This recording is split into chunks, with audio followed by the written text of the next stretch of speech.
नमस्कार, मी विलास बडे. न्यूज 18 लोकमतच्या या विशेष कार्यक्रमात आपल्या सगळ्यांचं स्वागत. बुलेटिनच्या सुरुवातीलाच एक अत्यंत महत्त्वाची बातमी आपल्या हाती येते. राज्यात सातत्याने रुग्णसंख्या वाढत असल्याने राज्य सरकारने लॉकडाऊनचे संकेत दिलेत. पण हे लॉकडाऊन करण्यापूर्वी गरीब असंघटित मजुरांना पॅकेज द्यावं अशी मागणी आता जोर धरू लागली आहे. लॉकडाऊनचा मोठा फटका गरिबांना बसणार आहे. त्यामुळे या वर्गाला कशा प्रकारे मदत करता येईल, 12 बलुतेदारांना कशी साथ देता येईल याबद्दल मुख्यमंत्री उद्धव ठाकरेंच्या अध्यक्षतेखाली बैठकांचं सत्र सुरू आहे. सत्ताधारी काँग्रेस आणि राष्ट्रवादीनं पॅकेज जाहीर करावा अशी मागणी केली आहे. त्यामुळे नेमकं कशा रीतीने हे मदतीचं पॅकेज जाहीर होईल याकडे सगळ्या महाराष्ट्राचं लक्ष लागलेलं आहे. लॉकडाऊनच्या दरम्यान कशी होरपळ होते गरिबांची हे याआधी आपण सगळ्यांनी पाहिलेलं आहे. त्यामुळे पुन्हा लॉकडाऊन जर लावायचं असेल तर ही होरपळ टाळण्यासाठी त्यांना मदतीचं एखादं पॅकेज द्यावं आणि ती मदत त्यांच्यापर्यंत पोहोचती करून त्यांना दिलासा द्यावा अशी मागणी जोर धरू लागलेली असताना ठाकरे सरकारनं सुद्धा आता त्या संदर्भात पावलं उचलायला सुरुवात केली आहे. मंथन सुरू केलंय.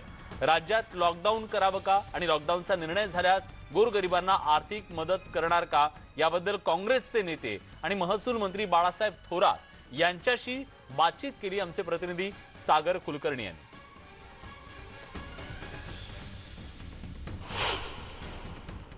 महाराष्ट्रामध्ये परत एकदा कडक लॉकडाऊन होईल का याची सर्वत्र चर्चा सुरू असताना काँग्रेसची नेमकी या संदर्भात काय भूमिका आहे? आपल्याबरोबर काँग्रेसचे ज्येष्ठ नेते बाळासाहेब थोरात आहेत. सर, नेमकी भूमिका काय असेल काँग्रेसची? कारण की 7 दिवसाचा लॉकडाऊन जवळपास निश्चित होताना दिसतोय. फक्त तो कधी करतील अशी एक चर्चा आहे. नाही, याच्यात काँग्रेसची भूमिका असं नाही तर सरकारची भूमिका काय असा प्रश्न आहे. आणि त्यामध्ये माननीय मुख्यमंत्र्यांनी सर्वपक्षीय बैठक 2दा घेतली. सर्वांचे विचार त्यांनी समजून घेतलेले आहे. टास्क फोर्सबरोबर काल चर्चा त्यांनी केलेली आहे.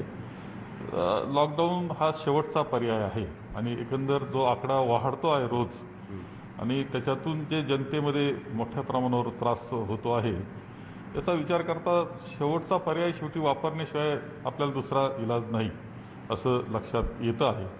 परंतु लॉकडाऊनचे काही परिणाम असतात. म्हणजे एक तर ही साखळी तुटण्याकरता लॉकडाऊन हा अंतिम पर्याय आहे, तो वापरावाच लागतो. जगाने सुद्धा तो वापरलेला आहे. फक्त त्यामध्ये गरीब माणूस जो आहे, हातावर पोट म्हणतो आपण, असा जो माणूस आहे त्याच्या अडचणी खूप मोठ्या प्रमाणात होत असतात. आणि आम्ही सगळ्यांनी आग्रह धरला का तिथे त्यांना काहीतरी मदत आपण केली पाहिजे. कधी उपजीविकेचं म्हणजे मदत याचा अर्थ असा नाही, पण रोजचा चरितार्थ त्याचा चालला पाहिजे, पोट चाललं पाहिजे. शेवटी या दृष्टीने सुद्धा विचार करावा लागणार आहे. अचानक लॉकडाऊन जाहीर केला आणि त्याचा परिणाम असा की उपनगरामध्ये गेलेला नागरिक त्याच्या घरी पुन्हा पोहोचू शकला नाही. इतक्यापर्यंत त्रास हा झाला होता. काही बाहेरगावी गेले होते ते पोहोचू शकले नाही आणि 2-2, 3-3 महिने त्रास त्यांना त्याच्यापेक्षा जास्त काळ त्रास सहन करावा लागला. यामुळे लॉकडाऊन करत असताना काही असा 2-3 दिवस असे दिले पाहिजे की ज्यावेळेस सगळ्यांनी जास्त त्याच्या जागेवर जावे. ही साधारणतः पद्धत म्हणूनच पाळणं गरजेचं झालेलं आहे. याबाबतीत चर्चा झालेली आहे. शेवटी सर्व तज्ज्ञांशी चर्चा करून त्याबाबतीतले निर्णय होतील. तर आम्ही सगळे एकत्र बसून त्याच्यातले निर्णय होत असतात. माननीय मुख्यमंत्री सगळ्यांशी चर्चा करत असतात. धन्यवाद. व्हिडिओ जर्नलिस्ट संदीप मोरसह सागर कुलकर्णी, न्यूज 18 लोकमत, मुंबई. या सगळ्याबद्दल अधिक तपशील देण्यासाठी आता आपल्यासोबत विवेक कुलकर्णी जोडले गेलेले आहेत. विवेक, काय नेमकं मंथन सुरू आहे या पॅकेजच्या बद्दल? सरकार काय विचार करत आहे आणि कधीपर्यंत त्याची रूपरेषा जाहीर होऊ शकते?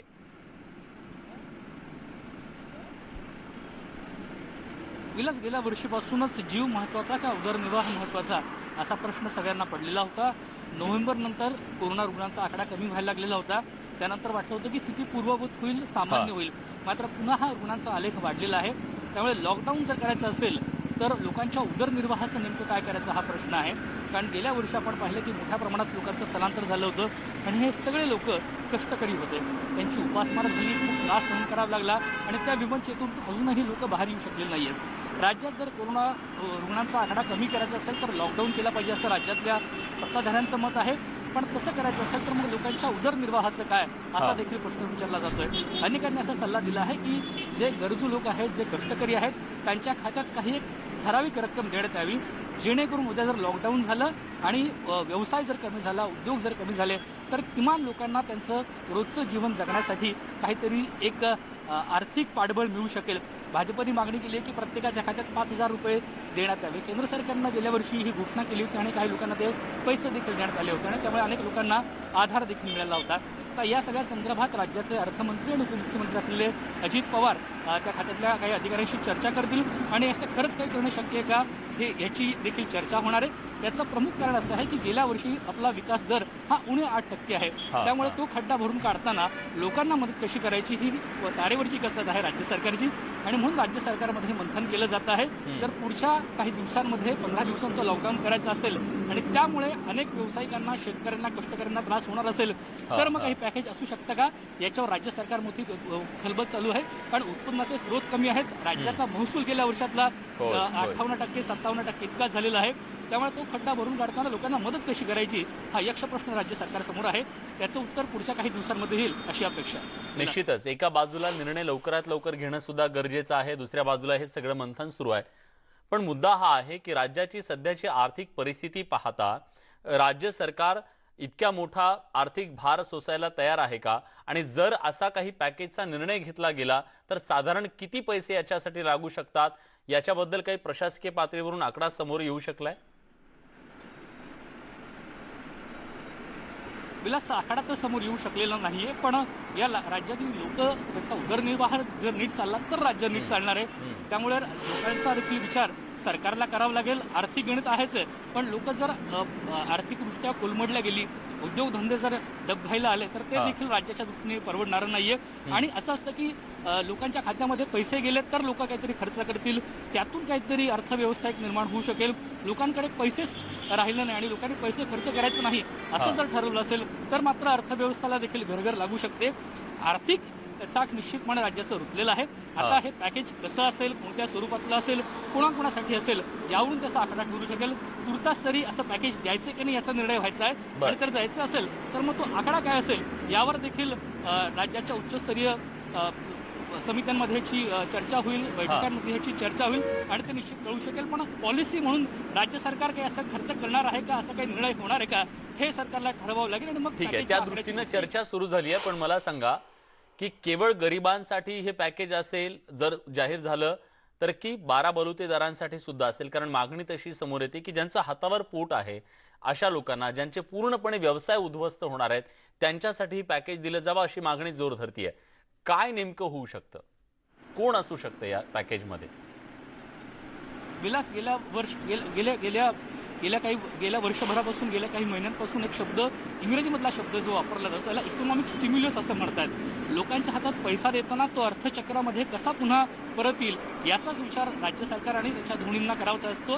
त्यामुळे त्या दृष्टीनेच विचार केला जातोय. काही व्यावसायिकांना जर पाठबळ दिलं तर त्यांचे उद्योग तग धरू शकतील आणि त्यातून अर्थचक्र सुरू होईल, त्यातून लोकांकडे पुन्हा पैसा येईल. लोकांची क्रयशक्ती जर संपणार असेल तर ते परवडणार नाहीये. म्हणून त्या दृष्टीने राज्य सरकार विचार करते की काही व्यावसायिकांना इन्सेंटिव्हाइज करता येईल का. गेल्या वर्षी केंद्र सरकारने 20 लाख कोटींचं पॅकेज दिलं होतं, तर MSMEला जास्त भर दिला होता की जेणेकरून छोटे आणि मध्यम स्वरूपाचे उद्योग आहेत त्यातून लोकांना मदत मिळेल, त्यातून रोजगार निर्माण होईल आणि अर्थचक्र देखील सुरू होईल. त्यामुळे या गोष्टींचा, या घटकांचा राज्य सरकारला निश्चितपणे विचार करावा लागेल आणि तसा काही विचार राज्य सरकारच्या पातळीवर होतोय अशी आपल्याला माहिती कळते. विलास, बघूया की या मंथनातून नेमकं काय समोर येतंय. आणि कोरोनानं तर सगळ्यांच्या जगण्याला ब्रेक लावण्याचा प्रयत्न केलेला आहे. लॉकडाऊनच्या नंतर तो ब्रेक अधिक करकचून लागणार आहे. अशा सगळ्या परिस्थितीत पुन्हा हे चक्र चालवणं ही काही सोपी गोष्ट निश्चितपणे नाहीये आणि म्हणून हे सगळं मंथन होत आहे. आता आपल्या सोबत याच सगळ्या विषयाच्या बद्दल अधिक तपशीलवार माहिती देण्यासाठी आपले प्रतिनिधी उदय जाधव आहेत आणि उदय जाधव यांच्या सोबत असणार आहेत राज्याचे नगरविकास मंत्री एकनाथ शिंदे. मी थेट उदय यांच्याकडे जातोय. उदय, काय म्हणतायत मंत्री महोदय, आताच्या सध्याच्या या सगळ्या परिस्थितीमध्ये जी चर्चा आहे की पॅकेज सुद्धा लॉकडाऊनच्या आधी येऊ शकतं, काय नेमकं मंथन सुरू आहे आणि या मंथनातून काय समोर येतंय जरा त्यांच्याकडून जाणून घ्या. विलास, राज्यामध्ये कोविडचे प्रश्न, रुग्ण जे आहेत ते खूप वाढत चाललेले आहेत. प्रश्न अधिक जटिल होत चाललेला आहे. लॉकडाऊन अटळ आहे. त्यामुळे आता लॉकडाऊनमध्ये सर्वसामान्य नागरिकांना काय दिलासा मिळणार हेच आपण जाणून घेऊ. आपल्यासोबत नगरविकास मंत्री एकनाथ शिंदे साहेब, तुम्ही टास्क फोर्स बरोबर आणि मुख्यमंत्र्यांसोबत सतत बैठका घेत आहेत. लॉकडाऊन लावणार पण सर्वसामान्य नागरिकांना काय दिलासा मिळणार, विशेषतः तळागाळात जे काम करणारे, हातावरती पोट भरणारे जे मोलमजूर आहेत त्यांना काय दिलासा मिळेल, त्यांच्यासाठी काय आर्थिक पॅकेज घोषित करण्यासंदर्भात काही चर्चा झाली आहे का? नाही, आताच उपमुख्यमंत्री महोदयांच्या बरोबर चर्चा झालेली आहे. त्या चर्चेमध्ये जी काही वाढती रुग्णांची संख्या ही अतिशय चिंताजनक आहे. मागच्या वेळेस गेल्या वर्षी जे आकडे आपण पाहिले त्या आकड्यांमध्ये चौपट पाचपट वाढ झालेली आहे. त्यामुळे आज परिस्थिती अतिशय भयानक आहे. त्यामुळे बेड प्रत्येकाला मिळाला पाहिजे, ऑक्सिजन मिळाला पाहिजे, रेमडेसिवीर मिळालं पाहिजे, व्हेंटिलेटर ICU बेड मिळाला पाहिजे. यासाठी चर्चा झाली आता अजितदादांच्याकडे आणि या चर्चेमधून SDRF असेल, DPC आहे, नगरविकास आहे, NHM आहे, या सगळ्यांच्या माध्यमातून कुठल्याही प्रकारे निधी कमी पडू नये अशा प्रकारच्या सूचना उपमुख्यमंत्री महोदयांनी दिलेल्या आहेत. त्याचबरोबर परवाच्या दिवशी मुख्यमंत्री महोदयांनी सर्व पक्षीयांच्या बरोबर बैठक घेतली. विरोधी पक्ष नेते देखील त्या बैठकीमध्ये होते. सगळ्यांची मतं त्या ठिकाणी जाणून घेतलेली आहेत आणि यामध्ये एकच आहे, जे नंबर्स वाढत आहेत हे फार मोठ्या प्रमाणावर नंबर्स आहेत आणि म्हणून कितीही सुविधा आपण केल्या तरीसुद्धा त्या पुऱ्या पडतील की नाही याची देखील शंका या ठिकाणी निर्माण होते आणि म्हणून याची जर चेन ब्रेक करायची असेल तर काही निर्बंध जे तज्ज्ञ टास्क फोर्स आहे त्यांचंही जे काही मत आहे त्यांनी तेही मांडलेलं आहे मुख्यमंत्री महोदयांकडे आणि हे कठोर निर्बंध ही चेन आपल्याला ब्रेक करायची असेल तर नाईलाजास्तव राज्य सरकारला घ्यावे लागतील. शेवटी राज्य सरकार जे आहे ते लोकांचे प्राण वाचले पाहिजेत, लोकांना बेड मिळाला पाहिजे, लोकांच्या जीविताचं रक्षण झालं पाहिजे, याच भूमिकेतून राज्य सरकार आहे. त्यामुळे अशा परिस्थितीमध्ये लोकांनी देखील सहकार्य करण्याची आवश्यकता आहे, लोकांनी देखील सहकार्याच्या भूमिकेमध्ये येण्याची आवश्यकता आहे. आज हे संकट जे आहे महाराष्ट्रामध्ये फार मोठं संकट आलेलं आहे. म्हणजे मागच्या वेळेस तर आपण पाहिलं की आपण मोठमोठे जम्बो फॅसिलिटी कोविड सेंटर आपण उभे केले, आज ते पण अपुरी पडत आहे. आणखी आपण नवीन करतो आहे, आणखी आपण त्याच्यामध्ये सोयीसुविधा वाढवतो आहे, परंतु नंबर्स असेच वाढत राहिले तर ही फार मोठी धोक्याची घंटा आहे. साहेब, एक प्रश्न आहे की कोविडचे सर्वाधिक रुग्ण जे आहेत ते शहरांमध्ये आढळून येतात. लॉकडाऊनचा इफेक्ट जो आहे तो शहरांवरती सर्वाधिक दिसून येतो आणि शहरांमध्ये हातावरती पोट भरणारे सर्वसामान्य मोलमजूर आहेत. एक आर्थिक पॅकेज देण्याची विरोधक मागणी करतात. राज्य सरकारने देखील त्या संदर्भात चर्चा सुरू केलेली आहे. नेमकं काय दिलासा मिळू शकतो या हातावरती पोट भरणाऱ्या सर्वसामान्य गरीब? या विषयावर देखील मगाच्या बैठकीमध्ये चर्चा झालेली आहे आणि मुख्यमंत्री महोदयांशी देखील ही सविस्तर चर्चा होईल आणि या बाबतीमध्ये ज्याला कोणाला मदतीचा हात द्यायचा आहे ज्या घटकाला, त्या बाबतीमध्ये मुख्यमंत्री महोदय अंतिम निर्णय घेतील. तर कधीपर्यंत लॉकडाऊन घोषित आणि किती दिवसांचा असू शकतो? नाही, या बाबतीत तर आता मुख्यमंत्री महोदय सातत्याने बैठका घेत आहेत विरोधी पक्षाशी, सर्वपक्षीय नेत्यांशी, टास्क फोर्सच्या बरोबर, विविध क्षेत्रातले जे काही घटक आहेत, व्यापारी असतील, विविध घटक आहे, उद्योगपती आहेत, या सगळ्यांची मतं जाणून घेऊन योग्य तो निर्णय, राज्यातल्या जनतेच्या जीविताच्या हिताचा निर्णय मुख्यमंत्री घेतील. धन्यवाद सर, न्यूज 18 लोकमतशी बोलल्याबद्दल. तर विलास, आपण बघितलं की राज्यामध्ये आता लॉकडाऊन होणारच आहे. मात्र हा लॉकडाऊन होत असताना सर्वसामान्य नागरिकांना जीवनावश्यक गोष्टींसाठी झगडावं लागणार नाही. जे हातावरती पोट भरणारे सर्वसामान्य मजूर असतील त्यांना देखील काहीतरी आर्थिक पॅकेज देऊन दिलासा देता येईल का, या संदर्भात अजूनही विचार सुरू आहे. पण अंतिम स्वरूप काय प्राप्त होते ते आता पाहावं लागेल. निश्चितच याबद्दलचे अधिकचे अपडेट्स आम्ही तुमच्याकडून घेत राहू. तुर्तास धन्यवाद तुम्ही दिलेल्या सगळ्या सविस्तर माहितीबद्दल. तेव्हा एकनाथ शिंदे यांनी सांगितल्याप्रमाणे राज्यातली परिस्थिती भयावह आहे आणि या सगळ्या परिस्थितीमध्ये आता महाराष्ट्राला एकजुटीनं लढणं गरजेचं आहे. एक छोटासा ब्रेक घेतोय. ब्रेक नंतर या संदर्भातल्या आणखी काही महत्त्वाच्या घडामोडी आपल्याला जाणून घ्यायच्यात. कुठे जाऊ नका, पहा फक्त न्यूज 18 लोकमत.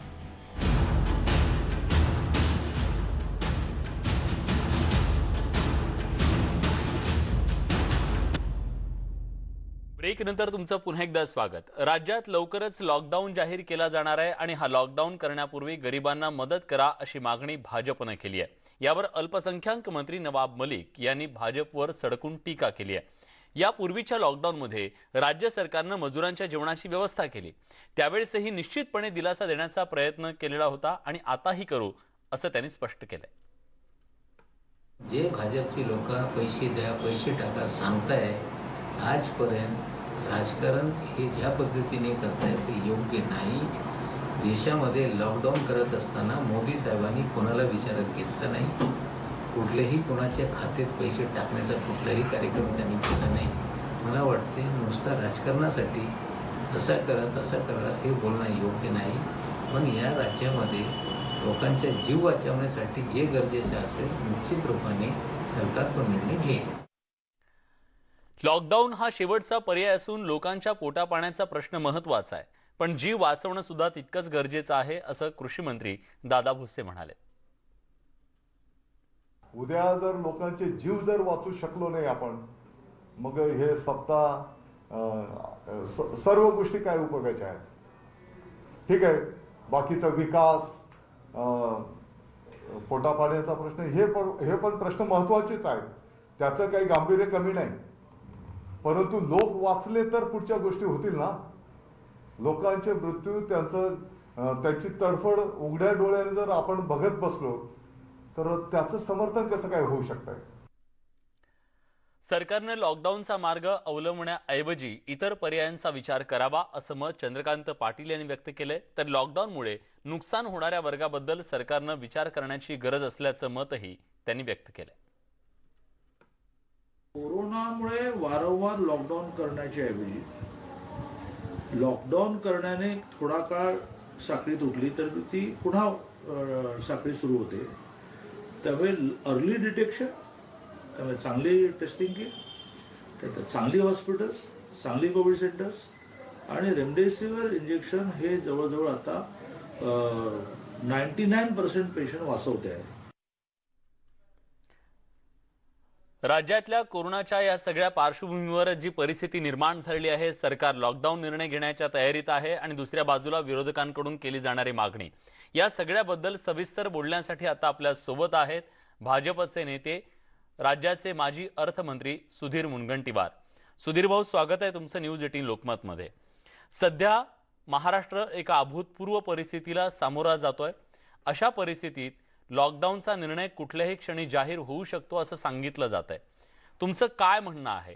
आत्ताची परिस्थिती हाताळत असताना सरकारकडून कुठल्या निर्णयांची तुम्हाला अपेक्षा आहे? साधारणतः जी संख्या या कोरोना रुग्णांची वाढते आहे आणि फक्त रुग्णांची संख्या वाढत नाही आहे, तर यामध्ये आपल्या आरोग्य व्यवस्था पूर्णपणे या अपुऱ्या पडत आहे, तुटपुंज झाले आहे.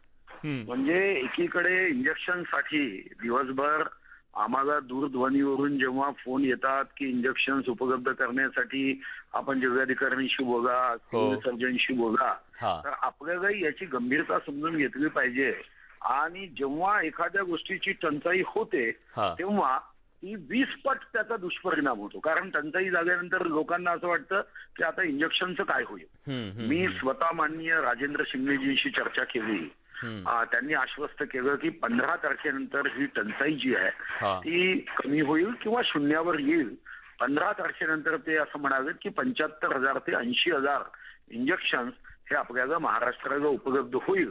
कोरोनाचं संकट जेव्हा कमी झालं तेव्हा 3 कंपन्यांनी उत्पादन बंद करून टाकलं. पण हे उत्पादन करण्यासाठी त्यांनी जी माहिती दिली की जो कच्चा माल वगैरे जो जमा करावा लागतो यामध्ये 14-15 दिवसाची सायकल लागते. आता कोरोनामध्ये जेव्हा आपण लॉकडाऊन करणार आहोत, आपण म्हणतोय की लॉकडाऊन हा आपल्यासाठी शेवटचं शस्त्र आहे, आयुध आहे, उपाय आहे. आणि आपल्याला हा निर्णय केला की कोरोनामध्ये आपल्याला लॉकडाऊन केलंच पाहिजे. आपल्याकडे आकडेवारी ही आर्थिक पाहणी अहवालात आपण दरवर्षी उपलब्ध करून देतो की राज्यामध्ये असे किती लोक आहे, गरीब किती आहे, ज्यांना आंशिक रोजगार किती आहे, ज्यांना मोसमी रोजगार किती आहे, शेतीवर अवलंबून किती आहे. आता हे आकडेवारी तर आपल्याकडे आहे. आता या आकडेवारीच्या आधारावर जेव्हा आपण लॉकडाऊन करतो तेव्हा हातावर पोट घेऊन जगणारी जी लोक आहेत त्यांच्याबद्दल आपल्याला गंभीरतेने विचार करणं हे गरजेचं आहे. एकीकडे आपण आर्थिक अडचण असताना सुद्धा आमदार निधी हा 2 कोटीवरून 3 कोटी, 3 कोटीवरून 4 कोटी केला. स्वागत केलं आमदारांनी.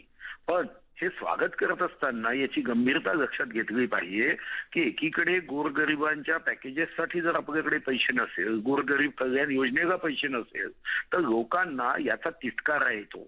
लोकांमध्ये या संदर्भामध्ये एक राजकीय क्षेत्राविषयी तिरस्काराची भावना तयार होते. आणि यासाठी जसं आपण एकीकडे शिवभोजन दिव्याचा दावा केला, आता शिवभोजनाचं टार्गेट एवढं कमी आहे आणि दुसरी गोष्ट शिवभोजनामध्ये लोकांनी त्या काउंटरवर जाऊन खायचं असेल तर लॉकडाऊन मध्ये हे शक्य नाही. आणि याकरता आपण ज्याला केशरी रेशन कार्ड म्हणतो त्याचा आता मागच्या महिन्यापासून पुन्हा राज्य सरकारने बंद केलं. तर पहिला मुद्दा आहे की केशरी कार्ड धारकांना सुद्धा आपल्याला रेशन देणं हे अतिशय आवश्यक आहे. बांधकाम कामगारांच्या हक्काचे 9,000 कोटी सरकारकडे जमा आहे. हे 9,000 कोटी सरकारकडे बांधकाम कामगारांचे जे जमा आहे, आपल्याकडे साधारणतः जे बांधकाम कामगार आहेत ज्यांचं काम आता बंद होणार आहे, कारण आपण एकीकडे म्हणतो की आम्ही बांधकाम बंद करणार नाही, पण दुसरीकडे बांधकाम क्षेत्रासाठी लागणारी जेव्हा दुकानं हार्डवेअरची बंद करतात तेव्हा मग ते बांधकाम कामगार काम कसं करू शकणार आहे. मग या बांधकाम कामगारांना प्रत्येकी 10,000 रुपये आपण त्यांच्या खात्यामध्ये थेट टाकू शकतो. पण थेट पैसे टाकण्याच्या ऐवजी वस्तू खरेदी करणे याच्यामध्ये सरकारला काय इंटरेस्ट आहे. हे जे सचिन वाझेचे जे मिनी प्रतिकृती, पासपोर्ट कॉपी, हे जे काही प्रत्येक ठिकाणी प्रत्येक विभागात आहेत ना, अशा सचिन वाझेच्या रूपात हे जे सूक्ष्म रूप घेऊन लोक आहेत हे अडचणी आणतात. डायरेक्ट थेट पैसे 10,000 रुपये जर दिले, हा त्यांच्या हक्काचा पैसा आहे, हा काही कोणाच्या घरचा पैसा नाही, कोणाचं घर विकावं लागत नाही, कुठेही आपल्याला अडचणी येत नाही. आता निराधार योजनेचे पैसे आपल्याला द्यावेच लागतात.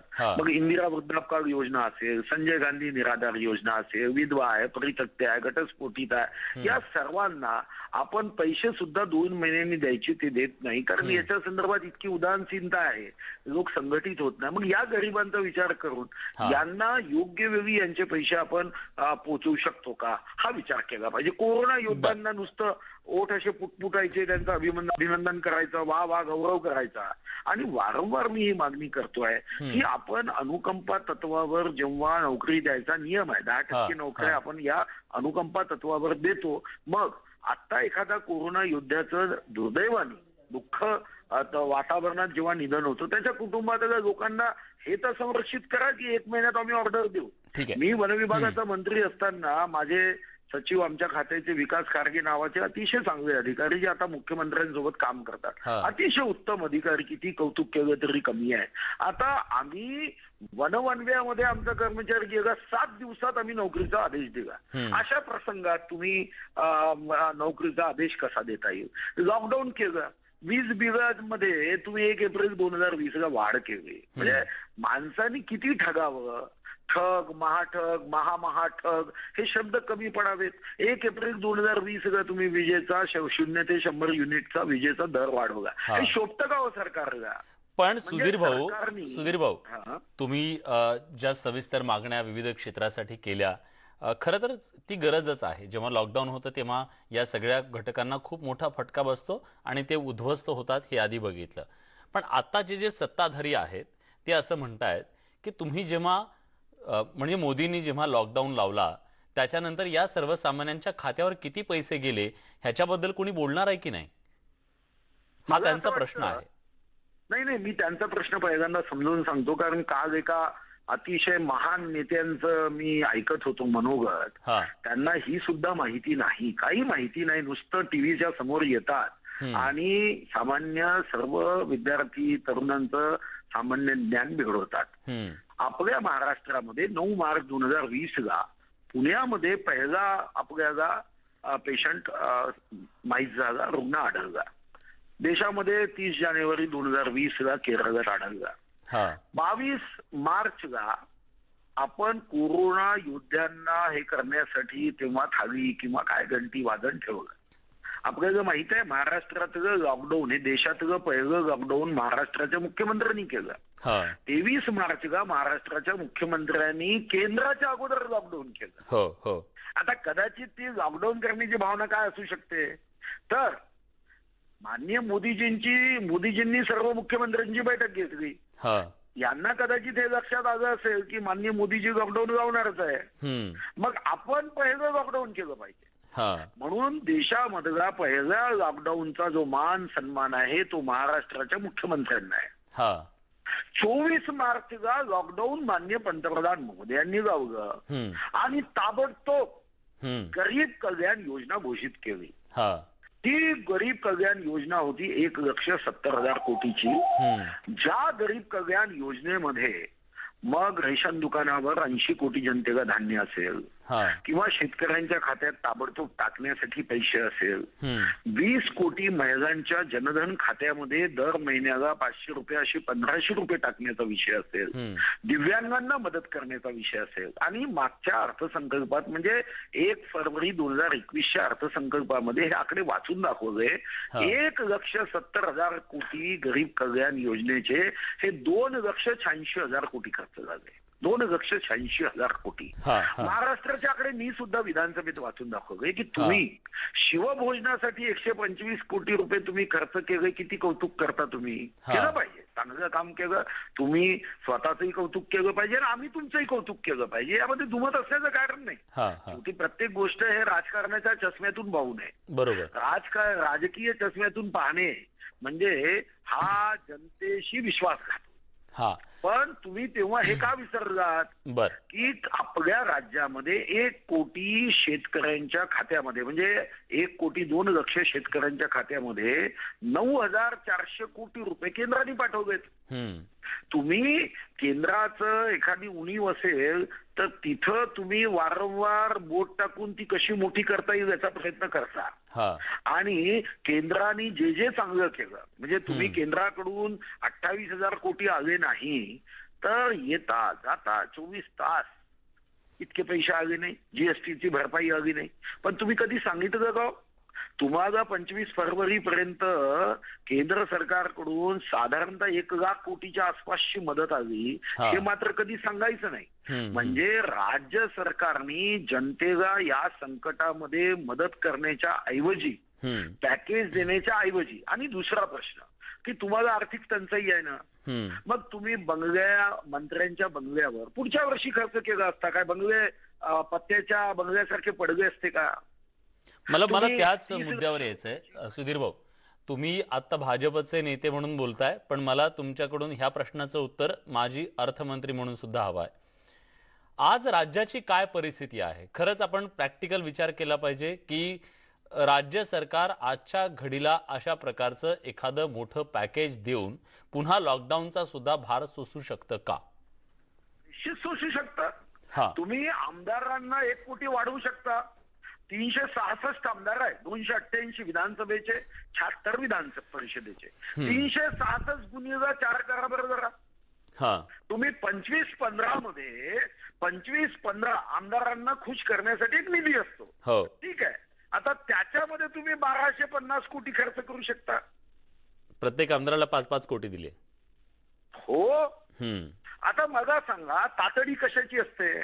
समजा लग्न असेल तर मंगळसूत्रासाठी पैसे खर्च करायचे की बँड बाजासाठी, या 2 पैकी एक खर्च करायचा असेल तर पहिले तर मंगळसूत्रासाठी खर्च केलं पाहिजे. कारण विवाहामध्ये सौभाग्याचा अलंकार आहे. तसं संकटामध्ये पहिली गरज काय आहे? पहिली गरज गरीब माणूस आहे. 1 वर्षाने आपण आमदारांना 4 कोटीच्या ऐवजी 40 कोटी रुपये देऊ. 25-15 मध्ये पैसे देऊ. नगर विकासासाठी पैसे देऊ. जो तुम्ही मुंबई नागपूर एक्सप्रेस हायवेला नांदेडला जोडणारा 6,500 कोटीचा एक नवीन 6,500 कोटी खर्च करून एक्सप्रेस हायवे करताय. पुढच्या वर्षी करू ना, कोरोना कंट्रोल मध्ये आल्यावर. तातडी आहे का? ठीक आहे. तुमचं असं म्हणणं आहे की प्राधान्यक्रम जो आहे तो बदलला गेला पाहिजे आणि आजच्या या परिस्थितीमध्ये शेतकऱ्यांना असेल, ज्यांचा हातावर पोट आहे, छोटे व्यापारी आहेत, या सगळ्यांना आज मदतीचा हात देणं गरजेचं आहे. सुधीर भाऊ, खूप खूप धन्यवाद. तुम्ही सविस्तरपणे न्यूज 18 लोकमतला तुमची ही प्रतिक्रिया दिली त्याबद्दल. यासोबत या विशेष कार्यक्रमात आपण एक छोटासा ब्रेक घेतोय. ब्रेक नंतर आणखी काही महत्त्वाच्या घडामोडी जाणून घेऊयात. कुठे जाऊ नका, पहा फक्त न्यूज 18 लोकमत.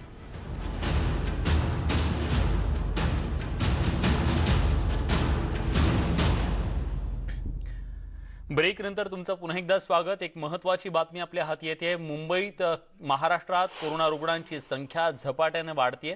लॉकडाऊन करण्याचे संकेत राज्य सरकारनं दिले, पण आता मजूर वर्गात लॉकडाऊनची भीती सुद्धा जाणवू लागलेली आहे आणि त्याचमुळे हे मजूर सगळे मूळ गावी जाण्यासाठी रेल्वे स्टेशन्सवरती गर्दी करताना दिसत आहेत. मुंबईतल्या LTT लोकमान्य टिळक टर्मिनल्स इथं या मजुरांची मोठी गर्दी उसळल्याचं पाहायला मिळत आहे. काम धंदे बंद झाले, उपासमारीची वेळ येऊ शकते या भीतीनं हे मजूर आपापल्या गावी पलायन करताना दिसत आहेत. अनेकांना कन्फर्म तिकीट मिळत नाहीये, मग दलालांना जास्त पैसे मोजून हे मजूर गावी जाण्यासाठी प्रयत्न करतायत। मनोज कुलकर्णी आपले प्रतिनिधी आता आपल्या सोबत आहेत। मनोज, काय नेमकी धास्ती आहे या सगळ्या मजुरांमध्ये? का हे गावाकडे पलायन करू लागलेले आहेत आणि यांना थांबवण्यासाठी काही प्रयत्न होत आहेत का? अगदी बरोबर आहे। गेल्या काही दिवसात मुंबईत कोरोना रुग्णांची वाढती संख्या आहे। त्याचबरोबर गेल्या आठवड्यात जो लॉकडाऊन करण्यात आला होता, कठोर निर्बंध करण्यात आले होते आणि आठवड्याचे शेवटचे 2 दिवस लॉकडाऊन करण्यात आला होता, जो आज सकाळपर्यंत होता। ही सगळी भीती आणि त्याचबरोबर ज्या कठोर निर्बंध लागलेले त्यात अत्यावश्यक सेवा सोडून इतर काही सेवा ज्या आहेत त्या सेवा सोडून सगळं काही बंद आहे आणि अनेक कामगार जे आहेत जे काम करत होते, एखाद्या फॅक्टरीमध्ये काम करत होते, तर त्या मालकांनी सुद्धा आता व्यवसाय होणार नाही हे असं सांगून अनेक जे कामगार आहेत त्यांना सुद्धा कामावरून काढलेलं आहे। आणि आता मग त्यांच्या समोर उपजीविका कशी, उपजीविकेचं साधन नाही आणि याच भीतीनं त्याचबरोबर आता पुन्हा एकदा लॉकडाऊन होईल आणि हा लॉकडाऊन 8 दिवसाचा असेल, 15 दिवसाचा असेल तर महिन्याभराचा असेल, काही माहित नाहीये आणि याच भीतीनं हे सगळे जे कामगार वर्ग आहे ते आपल्या गावी जाण्यासाठी निघाले। मी आता लोकमान्य टिळक टर्मिनस या ठिकाणीच आहे आणि इथले दृश्य आपल्याला दाखवतो। गेल्या काही दिवसापासून जी प्रवाशांची गर्दी होती ती या ठिकाणी वाढतच होती, परंतु आज मात्र उच्चांक गाठला गेल्या काही दिवसातला आणि अनेक लोक जे आहेत ते या ठिकाणी आले होते, परंतु अनेकांजवळ तिकीट नाहीये, तर यांना आज सोडल्या जात नव्हतं। मोठ्या प्रमाणात ही गर्दी होती।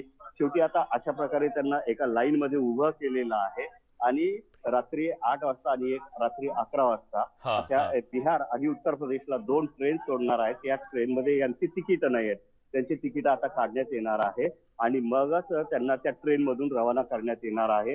परंतु तत्पूर्वी या लोकांना जी आशा होती की जर लॉकडाऊन झालं नाही तर आपलं काम पूर्णपणे सुरू होईल, परंतु आता ती आशा सुद्धा मावळलेली पाहायला मिळते आणि म्हणूनच हे सगळे जे लोक आहेत ते या ठिकाणी जमा झाली होती। या ठिकाणी आरपीएफ असेल, जीआरपी असेल किंवा महाराष्ट्र मुंबई पोलीस असतील, ते सगळं या ठिकाणी आता आलेले आहेत। ती गर्दी आहे, त्या गर्दीवर कुठेतरी नियंत्रण असावं। कोरोनाचा धोका वाढता आहे, मोठ्या प्रमाणात गर्दी होते, सोशल डिस्टन्सिंगचा फज्जा होतो आणि मुंबईतला हाच कोरोना पुन्हा इतर ठिकाणी सुद्धा पसरू नये या सगळ्या गोष्टीवर आता या ठिकाणी पोलीस फोर्स सुद्धा आलेला आहे आणि यांना लाईन मध्ये पाठवून लाईन मध्ये लावून तिकीट काढून त्यांच्या गावी रवाना करण्याचा आता प्रयत्न पोलिसांकडनं होताना पाहायला मिळाला। निश्चितच, पण या सगळ्याचा परिणाम मुंबईच्या अर्थचक्रावर सुद्धा होऊ शकतो। जर इतक्या मोठ्या संख्येनं मजूर पुन्हा गावाकडे गेले तर मग इथल्या उद्योगधंद्यांना उभारी कशी मिळणार हाही प्रश्न आहे। दुसरं, किमान हे मजूर आपल्या घरी व्यवस्थित पोहोचावेत याच्यासाठी प्रशासनानं यावेळेस तरी प्रयत्न करणं अत्यंत गरजेचं आहे, कारण मागचा अनुभव अत्यंत वाईट आणि दुर्दैवी होता। धन्यवाद तुम्ही दिलेल्या सगळ्या सविस्तर माहितीबद्दल। एक छोटासा ब्रेक घेतोय, कुठे जाऊ नका, पहा फक्त न्यूज 18 लोकमत।